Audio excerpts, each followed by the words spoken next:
जी हाँ, हम मौजूद हैं अगरतला त्रिपुरा, क्योंकि आज तीन पूर्वोत्तर के राज्यों के चुनावों के नतीजे हैं जो सीधा काउंटिंग सेंटर से आपको मिलेंगे सिर्फ न्यूज 18 इंडिया पर। जी हाँ, इलेक्शन सेंटर अगरतला से हम मौजूद हैं और यहाँ आप ये माहौल देख रहे हैं। काउंटिंग सेंटर के लिए तैयारियां पूरी शुरू हो चुकी हैं। 8 बजे गिनती शुरू हो जाएगी। एजेंट्स आना शुरू हो चुके हैं, अलग अलग पार्टियों के काउंटिंग प्रोफेशनल आना शुरू हो चुके हैं, अधिकारी आना शुरू हो चुके हैं, कर्मचारी आना शुरू हो चुके हैं। सुरक्षा के पूरे इंतजाम दिख रहे हैं आपको। ये मेन इलेक्शन सेंटर अगरतला का त्रिपुरा जहां बीजेपी की सरकार थी, त्रिपुरा जहां बीजेपी की सरकार को चुनौती दे रही है, चुनौती दे रहा है गठबंधन माफ कीजिएगा, लेफ्ट का सीपीएम सीपीआई, उसमें फॉरवर्ड ब्लॉक सब है।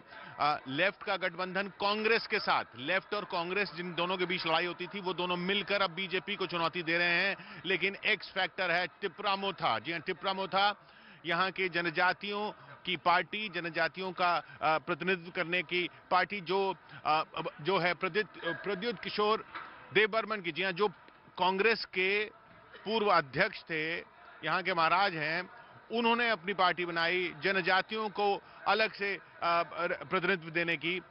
20 सीटें यहां पर ऐसी हैं जनजातियों की जो सब कुछ पलट के रख सकती हैं इन 60 सीटों में। तो टिपरामोथा क्या करेगी, वो एक बहुत बड़ा फैक्टर यहां त्रिपुरा में। इसके साथ ही मेघालय, नागालैंड, सबके नतीजे सबसे तेज आपके पास न्यूज 18 इंडिया पर आएंगे। एक एक आंकड़ा हमारे पास इलेक्शन सेंटर से, एक एक आंकड़ा हमारे पास काउंटिंग सेंटर से सीधा आ रहा है। एक एक आंकड़ा जिसमें त्रिपुरा के जिले, पश्चिम त्रिपुरा, सिपाहीजला, खोवाई, गोमती, दक्षिण त्रिपुरा, उनाकोटी, धलाई, उत्तर त्रिपुरा, सबकी अलग अलग सीटों के अलग अलग आंकड़े 8 बजे से आना शुरू हो जाएंगे। तस्वीरें आपको दिख रही हैं अपनी स्क्रीन पर, जिसमें 14 सीटें पश्चिम त्रिपुरा की, सिपाहीजला की 9 सीटें, खोवाई की 6 सीटें, गोमती की 7 सीटें, दक्षिण त्रिपुरा की 7 सीटें, उनाकोटे की 4 सीटें, धलाई की 6 सीटें, उत्तर त्रिपुरा की 7 सीटें। इसके अलावा जो मुख्य कैंडिडेट हैं, जो प्रमुख उम्मीदवार हैं, जैसे जिष्णुदेव वर्मा चारिलाम से हैं, बीजेपी के राज्य के डिप्टी सीएम हैं त्रिपुरा में। रंजीत देव वर्मा टिपरामोथा के हैं, रामचंद्र घाट से लड़ रहे हैं, ऑल त्रिपुरा टाइगर फोर्स के प्रमुख थे। रामपत जमातिया बीजेपी के जनजातीय कार्य मंत्री बागमा से।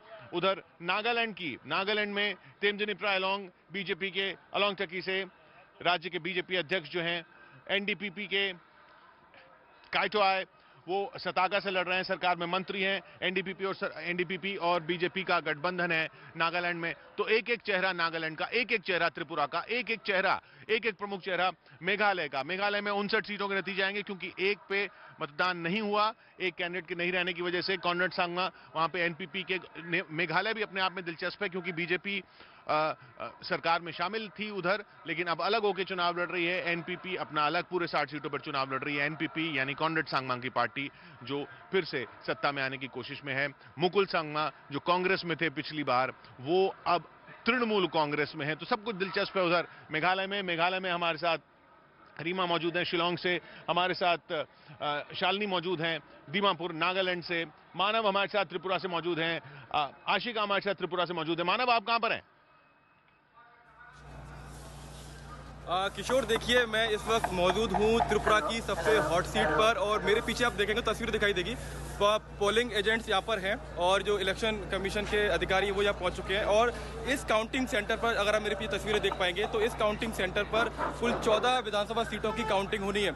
और मानिक शाह जो मौजूदा मुख्यमंत्री हैं, उनकी जो विधानसभा है टाउन बोर्दो वाली, उसकी भी काउंटिंग यहाँ पर होगी। और दिलचस्प ये है कि मानिक शाह के सामने जो दो उम्मीदवार हैं, वो दोनों ही उम्मीदवार कांग्रेस में थे, उसके बाद टीएमसी और बीजेपी में गए। खुद मानिक शाह भी बीजेपी में शामिल हुए। लेकिन बड़ी बात यह है कि मानिक शाह ने 2022 में उपचुनाव जीता था, उसके बाद वे मुख्यमंत्री बने थे।